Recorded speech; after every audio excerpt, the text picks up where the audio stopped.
polite conversation here. If you like the content, please like the video and subscribe for more content every week.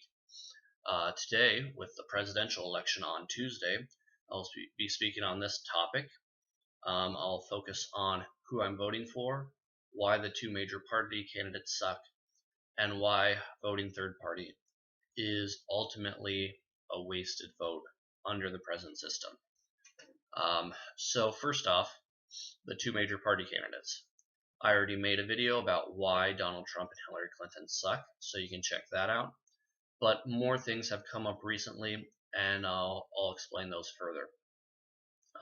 Through WikiLeaks, we have discovered that Hillary Clinton is more influenced by her popular donors and Wall Street than the general population. It's seen that, especially for Bernie supporters, she might not be the best option. If you look at her policy issues, yeah, she said she was in agreement with healthcare, gay marriage, free education, but do you really think she's gonna, follow through with that?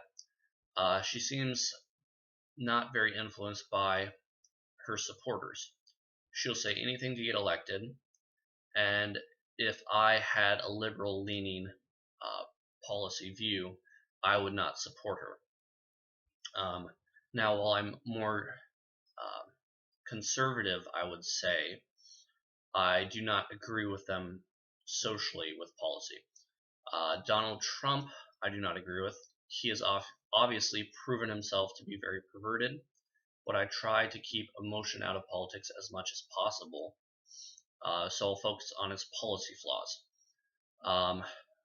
John Green did an analysis of their policy plans, and it was seen that Donald Trump's would add far more debt because of his extreme tax breaks and tax cuts. While I'm all for tax cuts, I believe that they need to come at a time when we're not trillions of dollars in debt. We need money to pay off the debt. Hillary, you see, she wants to spend all the money. Donald Trump just wants to get all the money. He wants to earn less, pretty much, from a government perspective.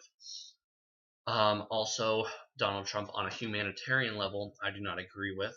I do not think he has a concise foreign policy, and I think that could be very destructive. And also, his treatment or his statements about the treatment of terrorist suspects goes against the just general rules of conduct. And I think that America needs to maintain their strong moral high ground so that we can start and instigate change around the world.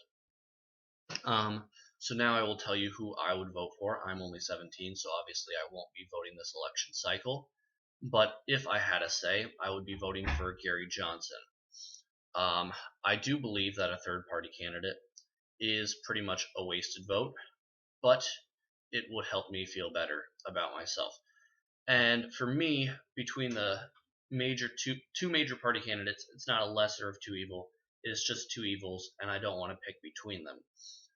Gary Johnson, there is, I've heard, a chance that he could split the vote so that neither of the candidates gets 270, in which case it would go to the House of Representatives and they would vote on it. I think that's a very slim chance, and I won't be betting on that. In addition to this, his polls have been steadily going down as we near election day because people are they're just noticing the evil in the other candidate and not the evil in their own candidate, and they're coming to the realization that they should vote for the lesser of two evils. Gary Johnson, I do not agree with all of his policies, but a libertarian stance on whole I agree with on a federal level. Even though this is true, and I would vote for him because not for this election. I hope, though, that the Libertarian and the Green parties can slowly emerge by taking equally from both parties. This would be very hard to start, though, and so I'm not gonna bet on anything. In my book, The Last Revolution, A Teenage View of Modern Politics, I describe part of the challenges of the situation we now have. The Libertarian Party, which is generally considered right-wing, has no chance of rising to importance without splitting the Republican Party and therefore handing the election to the Democrats. Likewise, the Green Party, a more liberal organization, has no chance of a rise to power without indirectly helping the party which they more deeply oppose. The idea that a gradual and steady rise of both third-party options simultaneously is valiant, but almost impossible to execute. Who is to decide which right-wing party and which left-wing party should be able to rise to this position? Who is to say that this will satisfy the original goal? Well, four parties to choose from is better. Over time, people would run into the same problem, and again, the orchestration of a similar event would be even further complicated. So this describes the situation with the rise of third parties. It's ultimately a fruitless endeavor. So, as I describe in my book, we need to implement a new system which allows for the general will to be more accurately represented, concerning, of course, Congress and the executive branch. Judiciary branch is obviously not meant to support the will of the majority. So if you like this content, please like the video and subscribe. And I'll leave a link in the description below for my book, so you can buy that on Amazon if you want. Have a good week, and I'll see you next Sunday.